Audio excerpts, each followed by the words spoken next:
दोस्तों एसईओ में आपने एक बात सुनी होगी कि लोग कहते हैं कि अपने कंटेंट की क्वालिटी को अच्छा करिए। तो कंटेंट की क्वालिटी से मतलब क्या है, कंटेंट की क्वालिटी एक्चुअल में होता क्या है और ये कैसे अच्छी हो सकती है, इस वीडियो में हम ये बताने वाले हैं। देखिए, कंटेंट की क्वालिटी आपकी बेहतर होना चाहिए। इससे क्या होता है, आपकी वेबसाइट या आपकी वेब पेज या जो आपने लिखा है वो सर्च इंजन में रैंक करने के चांसेस उसके बहुत ज़्यादा बढ़ जाते हैं। जितनी क्वालिटी आपकी अच्छी होगी उतनी आपकी रैंकिंग के चांसेस सर्च इंजन में बढ़ जाएंगे। ठीक है, तो आप अपनी वेबसाइट में ऐसा क्या कीजिए कि आपकी वेबसाइट की क्वालिटी जो है वो बेहतर हो जाए, आपकी क्वालिटी इंप्रूव हो जाए। ठीक है, जब कंटेंट की जो क्वालिटी है वो बेहतर कैसे करें, तो यहाँ पे कुछ चीज़ें ऐसी हम डिस्क्राइब करेंगे जिसको अगर आप फॉलो कीजिए तो आपके कंटेंट की ओवरऑल क्वालिटी जो है वो बेस्ट हो जाएगी। ठीक है, सबसे पहले स्टार्ट करते हैं आपके वेबसाइट से। आपके वेबसाइट का जो यूजर एक्सपीरियंस और यूजर इंटरफेस है, यानी कि यूएक्स और यूआई है, यानी कि आम लफ्ज में आपकी वेबसाइट जैसे आपकी वेबसाइट का जो लुक है, जो फील है, वो बहुत अच्छा होना चाहिए। ठीक है, आपकी जो वेबसाइट में जो कलर स्कीम यूज हुई है वो बहुत ही स्मूथ होना चाहिए। बहुत से लोग ऐसी वेबसाइट बना देते हैं जो देखने में बिल्कुल अच्छी नहीं लगती है, उनको इस्तेमाल करने का दिल नहीं करता है, समझ में नहीं आता है कहाँ पे कौन सा बटन है, कौन सा बटन क्लिक करना है, कहाँ पे जाए, फूटर में कुछ है कि नहीं है, नेविगेशन की प्रॉब्लम होती है। आपकी वेबसाइट में नेविगेशन बहुत स्मूथ होना चाहिए। कलर कॉम्बिनेशन, कलर स्कीम जो वेबसाइट का बहुत अच्छा होना चाहिए। लाइट कलर ज्यादा इस्तेमाल करना है। बहुत से लोग की वेबसाइट आप देखिएगा जो एकदम डीप कलर इस्तेमाल करते हैं, जो आंखों में लगता है, उसमें क्या होता है कि यूजर आपकी वेबसाइट में आता है और कलर के हार्शनेस की वजह से वो फिर वापस चले जाता है। ठीक है, कलर बहुत स्मूथ हो और ऐसा वेबसाइट का आपका लुक और फील हो कि जब कोई यूजर आपकी वेबसाइट में आए तो आपकी वेबसाइट का लुक और फील की वजह से उसको दिल करे कि यहाँ पे कुछ टाइम रहेंगे। ठीक है, वेबसाइट खूबसूरत बनाने की कोशिश कीजिए, अट्रैक्टिव बनाने की कोशिश कीजिए, कलर बहुत प्लीजिंग दीजिए। ये सब चीज़ आप ध्यान रखिए। यूजर इंटरफेस और यूजर एक्सपीरियंस जो है अपनी वेबसाइट का बहुत बेहतर करिए। ये चीज़ हुई सबसे बेहतर।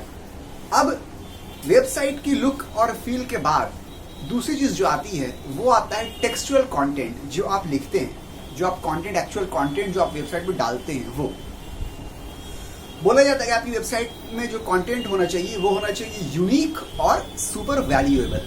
तो यूनिक कैसे बनेगा, आपका कंटेंट यूनिक कैसे बनेगा? आमतौर से लोग जो है वो कंटेंट कैसे लिखते हैं, वो क्या करते हैं कि जो उनका कीवर्ड होता है उससे रिलेटेड गूगल में आर्टिकल्स पढ़ते हैं सर्च करने के बाद, और पढ़ने के बाद वो उसी आर्टिकल का जो है रीवर्ड करके या रीराइट करके या उसको रीपर्पज करके लिख देते हैं। आमतौर से यही करते हैं, जो कीवर्ड अपना होता है उस कीवर्ड गूगल में डालते हैं लोग, और वहाँ पे 10-12 जो भी जितने भी वेबसाइट सामने आ जाते हैं वो सबको पढ़ते हैं इंडिविजुअल एक एक करके, और उसके बाद अपने ओन वर्ड्स में उसको एक्सप्रेस कर देते हैं, लिख देते हैं। आमतौर से 90% लोग यही करते हैं आर्टिकल लिखने के टाइम।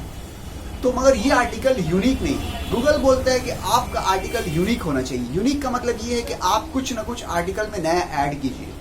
जो चीज़ ऑलरेडी इंटरनेट में है, जो चीज़ ऑलरेडी वेब में है, उसी को अगर आप रीपर्पज या रीराइट कर दीजिएगा तो that is not unique. Unique का मतलब है कि आप अपनी तरफ से कुछ उसमें ऐड कीजिए, अपना एक्सपीरियंस ऐड कीजिए या कोई भी चीज़ अपनी ऐड कीजिए, तब वो आर्टिकल यूनिक बनेगा। चाहे अपनी रिसर्च ऐड कीजिए, आर्टिकल आपका यूनिक होना चाहिए।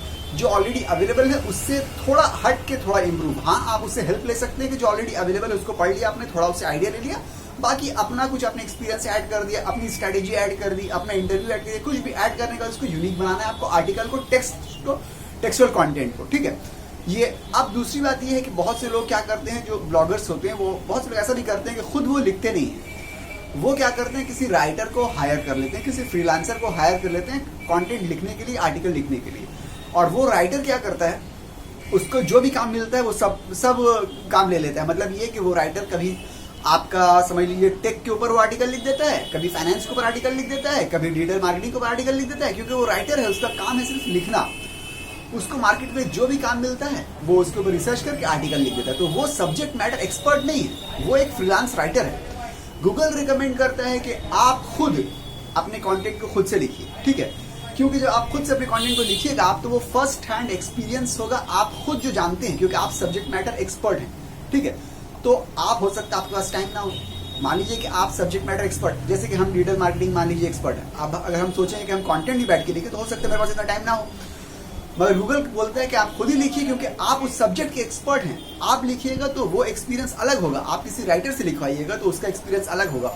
हो सकता है उस सब्जेक्ट के एक्सपर्ट राइटर ना हो, आप उस सब्जेक्ट के एक्सपर्ट है। राइटर जो है राइटिंग का एक्सपर्ट होता है। गूगल को चाहिए कि ऐसा कंटेंट जाए जो राइटिंग में तो अच्छा हो ही हो, मगर जो सब्जेक्ट मैटर है उसके भी एक्सपर्ट होना चाहिए। ठीक है, राइटर सिर्फ राइटिंग में एक्सपर्ट होते हैं। उसका हल ये है कि आप ऐसे कंटेंट राइटर को हायर कीजिए, फ्रीलांसर को हायर कीजिए जो सिर्फ एक सब्जेक्ट के ऊपर लिखते हो। बहुत से राइटर ऐसे मिल जाएंगे जो सिर्फ आपको फाइनेंस के ऊपर लिख के देंगे आर्टिकल, तो वो फाइनेंस के एक्सपर्ट है, राइटर भी हैं, कंटेंट राइटर भी, फ्रीलांसर भी हैं, मगर वो एक सब्जेक्ट के ऊपर काम करते हैं, तो वो उस सब्जेक्ट के एक्सपर्ट हैं।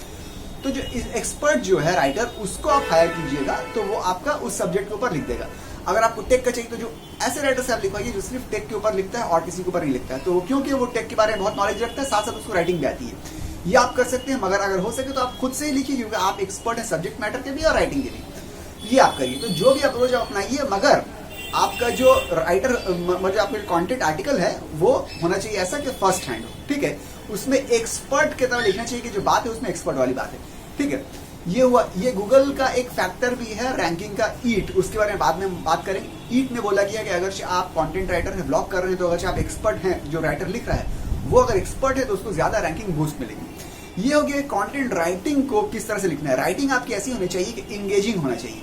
इंगेजिंग का मतलब ये कि जब कोई आपके वेबसाइट में कोई आए यूजर गूगल से, अगर आपका वो कंटेंट पढ़ना शुरू करे तो उसको पढ़ने का और दिल करे, उसको दिल करे कि आगे और क्या लिखा है उसको पढ़े। बहुत से राइटर ऐसा लिखते हैं जो एक बार आप पढ़िए, एक दो सेंटेंस पढ़िए तो फिर दोबारा आगे पढ़ने का दिल नहीं करता, और बहुत से राइटर ऐसा लिखते हैं जो आप एक दो सेंटेंस पढ़ लीजिए तो आपको दिल करता है चलो और आगे पढ़ते हैं। ये राइटिंग के ये राइटर्स जो हैं उनको राइटिंग की कितनी फ्लेयर है या राइटिंग की उनके अंदर कितना, ये नैक बोलते हैं उसको, नैक ऑफ राइटिंग कितनी है उसके ऊपर डिपेंड करता है। राइटिंग तो कोई भी कर सकता है, मतलब आज अगर देखा जाए आपको कि 4th क्लास का जो बच्चा है, स्टूडेंट जो है वो भी लिख सकता है। ठीक है, मगर एक उसका लिखना और एक मास्टर्स डिग्री होल्डर का लिखना, दोनों में बहुत फर्क होता है। तो राइटिंग में इतनी अटेंशन बोलिए या ग्रैबिंग पावर होना चाहिए, अटेंशन को कैप्चर करने की पावर होना चाहिए कि आदमी जब पढ़ना शुरू करे तो उसके आईज, उसका अटेंशन होल्ड हो जाए उस राइटिंग में और वो उसको पढ़ते चले जाए। ठीक है, ये इस तरह से राइटिंग होना चाहिए। ये वही लिख पाएगा जो राइटिंग का एक्सपर्ट होगा। आप अगर सस्ती राइटिंग करवाते हैं, बहुत से ब्लॉगर क्या करते हैं, कम पैसे में जो लिखता है आर्टिकल उसको पैसे देके कंटेंट लिखवा लेते हैं, आमतौर से ये होता है। तो वो कम पैसे में जो लिख रहा है वो डिलीवर भी वैसे ही करेगा, कम पैसे वाला कंटेंट डिलीवर करेगा। तो आपकी जो कंटेंट है, जो राइटिंग का जो टेक्सचुअल कंटेंट है, वो बहुत ही ज्यादा इंगेजिंग होना चाहिए और बहुत ही ज्यादा कैची होना चाहिए। ठीक है, मतलब आपके अटेंशन को ग्रैब करना, ऐसा होना चाहिए। ये हुआ कंटेंट के ऊपर, आर्टिकल कंटेंट। अब उसके बाद अब हम लोग बात करते हैं नेक्स्ट में ये है कि गूगल बोलता है कि जब कोई सर्चर आपकी वेबसाइट में आता है, गूगल से सर्च करने के बाद आपकी वेबसाइट में लैंड करता है, तो गूगल ये चाहता है कि आपकी वेबसाइट में उसको हर वो चीज मिल जाए जो उसको चाहिए है, जो वो ढूंढ रहा था। अगर वो आपकी वेबसाइट में आया है तो आपकी वेबसाइट में आने के बाद फिर उसको दोबारा किसी दूसरी वेबसाइट में जाना ना पड़े उस चीज को ढूंढने के लिए जिसके लिए वो आपकी वेबसाइट में आया था। आपकी वेबसाइट को आपको मतलब एकदम कंप्लीटली एकदम इंफॉर्मेशन का हब बनाना है, सुपर वैल्यूएबल जिसको बोलते हैं। हर तरह की वैल्यू आपको दे देना है, जो वो मांग रहे हैं वो उसको मिल जाना चाहिए। तो सिर्फ कंटेंट लिखने से काम नहीं चलेगा, कंटेंट के साथ साथ आपको सपोर्टिंग, आपको इन्फोग्राफिक्स बनाना है, इन्फोग्राफिक्स बना के ऐड कर देना है, इमेज आपको डालना है, इमेज आपको ऐड कर देना है। ठीक है, स्क्रीनशॉट्स अगर कहीं से मिलता है आपको डेटा को बैक करने के लिए, डेटा को प्रूफ करने के लिए, तो स्क्रीनशॉट आपको अपने कंटेंट नीचे ऐड कर देना है। अगर आपके कंटेंट में इंटरव्यू की गुंजाइश है कहीं पे चांस है तो इंटरव्यू आपको कहीं पे लगा देना है। अगर कोई रिलेवेंट इंटरव्यू का आपको लिंक मिलता है, चाहे यूट्यूब का हो या किसी पॉडकास्ट का हो या किसी दूसरी वेबसाइट का हो, तो वो लिंक आपको ऐड कर देना है। आपको यूट्यूब का कोई और इन्फॉर्मेटिव रिलेवेंट होना चाहिए और इन्फॉर्मेटिव होना चाहिए। अगर यूट्यूब का कोई और वीडियो आपको मिलता है जो रिलेवेंट है, आपको वो लिंक लगा देना है।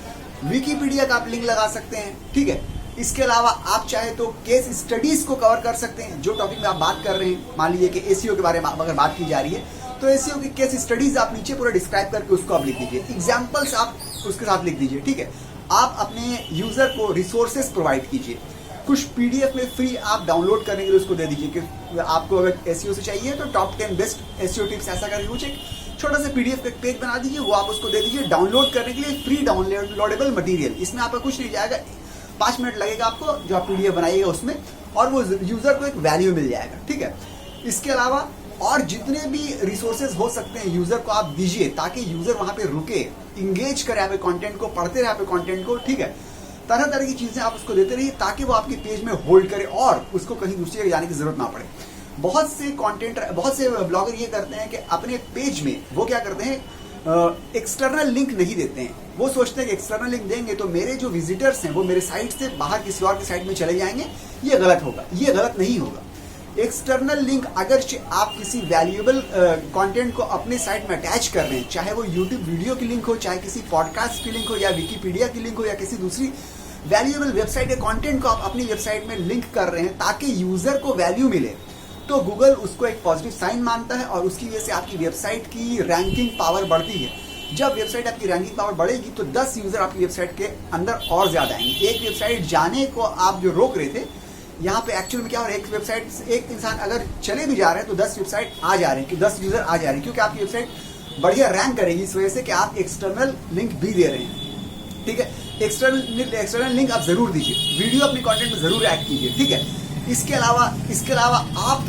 पूरा कंटेंट लिखने के बाद नीचे एक्सपर्ट एडवाइस दीजिए। आप क्योंकि सब्जेक्ट मैटर के एक्सपर्ट हैं, जिस टॉपिक की बात करें उसके एक्सपर्ट हैं, माना तो यही जा रही है आपका ब्लॉग है, मान लीजिए हम एसईओ की बात करें अगर अपने कंटेंट में, अपने ब्लॉग में, वेब पेज में, तो इस नीचे में हम क्या करेंगे, नीचे एकदम बॉटम लाइन में हम क्या करेंगे, सजेशन या एडवाइस या ऐसा कुछ टिप्स करके अपनी जो एडवाइस है, पर्सनल एडवाइस, उसको भी हम दे देंगे कि ऐसा कीजिए वैसा कीजिए, दिस इज माई एडवाइस करके। और उसके नीचे क्या करेंगे, 4-5 लिंक दे देंगे अपनी ही वेबसाइट के रिलेवेंट कंटेंट की। मान लीजिए हम बात कर रहे हैं व्हाट इज एसईओ, ये टॉपिक है व्हाट इज एसईओ कंटेंट का, नीचे हम एक लिंक दे देंगे टाइप्स ऑफ एसईओ, एक और लिंक दे देंगे व्हाई एसईओ इज इंपॉर्टेंट, एक और लिंक दे देंगे हाउ टू डू एसईओ। ये 3-4 लिंक हम दे देंगे, क्योंकि यूजर जब व्हाट इज एसईओ सर्च कर रहा है तो उसको इसमें भी इंटरेस्ट होगा कि एसईओ कितने टाइप के होते हैं, फिर उसको इसमें भी इंटरेस्ट होगा कि एसईओ किया कैसे जाए। तो रिलेवेंट लिंक देने से क्या होता है कि अपनी ही वेबसाइट का हम लिंक दे रहे हैं, फिर क्या होगा, यूजर जो आपकी वेबसाइट में एक दूसरे कंटेंट में एंगेज करता है कि आपकी वेबसाइट से बाहर नहीं जाएगा, और उसको बाहर जाना होगा तो बाहर जाने के लिए उसको आप वैल्यूएबल लिंक प्रोवाइड कीजिए। ठीक है, ये सब चीजें अप्लाई कीजिए अपनी वेबसाइट में। यूजर को कंप्लीटली आप ऐसी चीज दीजिए कि यूजर को बाहर जाने की जरूरत ना पड़े, और अगर कोई बाहर अच्छा इंपॉर्टेंट आपको रिसोर्स मिलता है तो वो आप अपनी वेबसाइट में जरूर लिंक कीजिए। ये मत सोचिए कि यूजर बाहर चले जाएगा, बल्कि ये सोचिए कि इससे गूगल को आपकी वेबसाइट, आपके कंटेंट की वैल्यूएबल होने की सिग्नल मिलेगी, और उससे आपका ओवरऑल रैंक जो है बहुत बढ़ेगा, और रैंक बढ़ेगा तो यूजर आपकी वेबसाइट में बहुत ज्यादा आएंगे। ये था कि एक वेबसाइट, एक कंटेंट को आप किस तरह से क्वालिटी कंटेंट बनाइए, ये सब चीजें अप्लाई कीजिए, आपकी वेबसाइट को क्वालिटी कंटेंट बना, इसी तरह से अपनी वेबसाइट को आप क्वालिटी कंटेंट बना सकते हैं। इसी को कहते हैं क्वालिटी कंटेंट। एक्चुअल में यही है कि अपनी वेबसाइट को किस तरह से क्वालिटी कंटेंट बनाया जाए। एक चीज और, अपनी वेबसाइट में आप कीवर्ड स्टफिंग मत कीजिए, सिर्फ 1% कीवर्ड लगाइए। मतलब ये कि 100 वर्ड का अगर आर्टिकल है तो आप सिर्फ एक बार अपना कीवर्ड यूज कीजिए उसमें, उससे ज्यादा यूज मत कीजिए। ये था किस तरह से अपनी कंटेंट को, आर्टिकल को आप वैल्यूएबल कंटेंट या क्वालिटी कंटेंट बना सकते हैं। मिलता है वीडियो, जब तक गुड बाय।